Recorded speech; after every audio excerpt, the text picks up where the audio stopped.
ओम शांति। एक युगल जो कि बहुत सुखी माने जाते थे और समाज उन्हें आदर्श युगल कहते थे, परंतु समय के साथ संबंधों में भी धूल पड़ जाती है,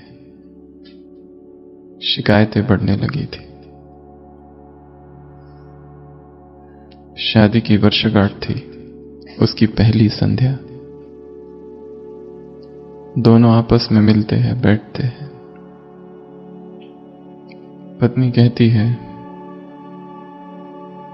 कि हम में न मालूम क्यों दूरियां बढ़ गई है। क्यों ना हम ऐसा करें कि एक साल पूरा हम दोनों मिलकर एक दूसरे की कमियां लिखें, और जब अगली वर्षगांठ होगी तो फिर वो एक दूसरे को दिखाए,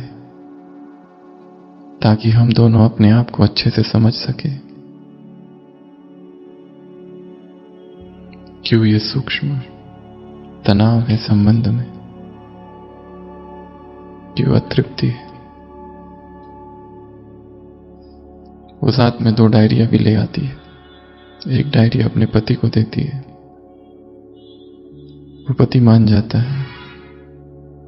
देखते देखते साल गुजर जाता है और फिर अगले वर्षगांठ के पहली संध्या आती है। दोनों अपनी अपनी डायरियां लेकर बैठते हैं। पति कहता है, पहले तुम, लेडीज फर्स्ट। पत्नी अपनी डायरी खोलती है। पहला पन्ना, तुमने जो साड़ी लाई थी वो पुराने डिजाइन की थी। दूसरा पन्ना, जो तुमने गिफ्ट दिया वो मुझे पसंद नहीं आया। मेरे माँ बाप आए थे, तुमने ठीक से बात भी नहीं की। तुमको जब भी कुछ सामान कहती हो तुम भूल जाते हो। और ऐसे ढेर सारी बातें एक एक दिन की, साल भर की लिखी थी। अब वो कहती है, अब तुम्हारी डायरी। तो उसकी डायरी खोलती है। उसके पहले पति को बड़ा दुख होता है। वो कहता है, मेरी इतनी गलतियां है, मुझे तो पता ही नहीं था। अच्छा किया तुमने बता दिया। वो पति की डायरी खोलती है। पहला पन्ना कोरा, दूसरा पन्ना कोरा, तीसरा, चौथा, 50वां कोरा ही कोरा। पत्नी नाराज हो जाती है, कहती, मैंने कितनी मेहनत करके तुम्हारी कमियां लिखी, तुमको भी तो लिखनी चाहिए थी ना। सारा काम मैंने किया, तुमको भी तो लिखना चाहिए था। वो कहता है, मैंने लिखा तो है, परंतु एकदम अंतिम पृष्ठ पर लिखा है। क्या लिखा था? वो लिखता है, तुम अपना लौकिक घर छोड़कर मेरे घर आई। तुमने अपना सर्वस्व मेरे इस परिवार के लिए समर्पण कर दिया। और जब मैं तुम्हारे त्याग के विषय में सोचता हूं और तुम्हारे समर्पण के विषय में सोचता हूं, तो तुम्हारी वो जो छोटी छोटी कमियां हैं वो मुझे कुछ नजर ही नहीं आती। तो मैं कैसे लिखूं? ये सुनकर पत्नी की आंखों में आंसू आ जाते हैं और वो दोनों डायरिया लेती है और आग में जला डालती है, और एक नया अध्याय फिर चालू होता है, जीवन का, प्रेम का, आनंद का। कमियां तो बहुत लिखी जा सकती है, परंतु उससे परिवर्तन तो नहीं होता ना।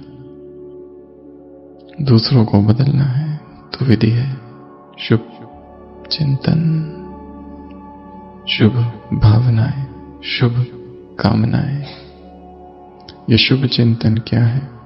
शुभ चिंतक मणि कैसे बने, कैसे वो सरिता, वो नदी हमसे बहे, जहां जहां ये नदी जाए चिंताओं को मिटा दे। बाबा ने कहा, ये प्रकाश है, आत्माओं को अनुभव हो जैसे कोई गुप्त स्पिरिचुअल लाइट आ रहा है।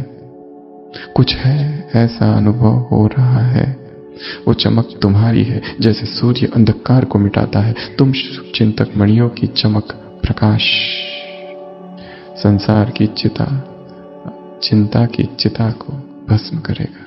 शुभ चिंतन अर्थात सबसे पहला अच्छा चिंतन, कल्याणकारी चिंतन।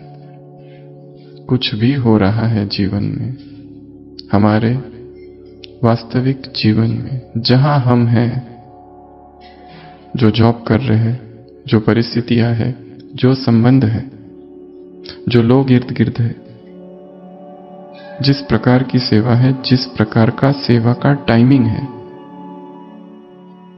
उस सब के प्रति एक गहरी संतोष की भावना। क्योंकि जब तक मन में द्वंद्व है, शुभ चिंतन नहीं चलता है, नेगेटिव चिंतन चलता है।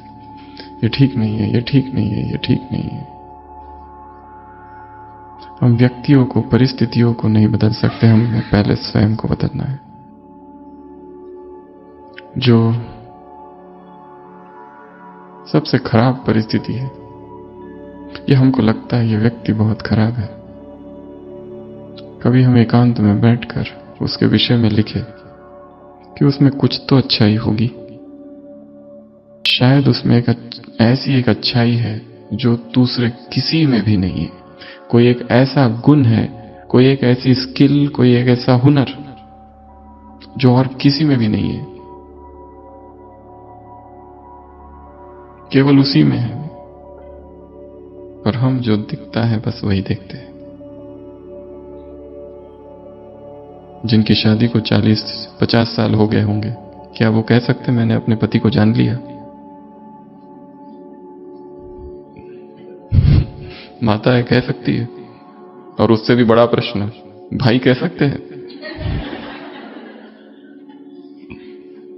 किसी ने एक चित्र भेजा था, how to understand a man, इतनी छोटी किताब, और दूसरी किताब थी how to understand a woman, इतनी मोटी, वॉल्यूम 1।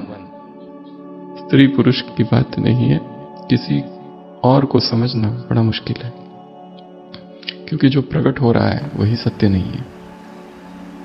कितनी परतें हैं, 2 व्यक्ति हैं, उन 2 व्यक्तियों के बीच 1000 परतें हैं संबंधों की। कितनी बातें होती रहती है जो साथ में रहते हैं, भाई बहन, कितनी परतें हैं दोनों के बीच, कितनी बातें हुई है। हम कैसे कह सकते हैं कि हमने किसी को समझ लिया? इसलिए हमारे हाथ में एक ही है कि जो अच्छा है वो हम देख लें, बस बाकी सब छोड़ दो।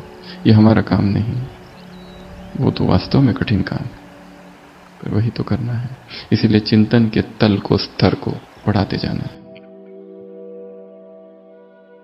महान चिंतन करना, छोटी छोटी चीजों के लिए चिंतन करना। पेड़ दिखा, सोचना ये पेड़ के क्या फायदे हैं, स्थूल से चालू करना। सीधा दुश्मन दिखा और वो दुश्मन कितना अच्छा है ये नहीं करा जा सकता, चिंतन कठिन है। स्थूल, ये फूल है, इसकी क्या विशेषता है, बैठ के लिखना या सोचना। सारा दिन कुछ ना कुछ विस्तार करते रहना मन में।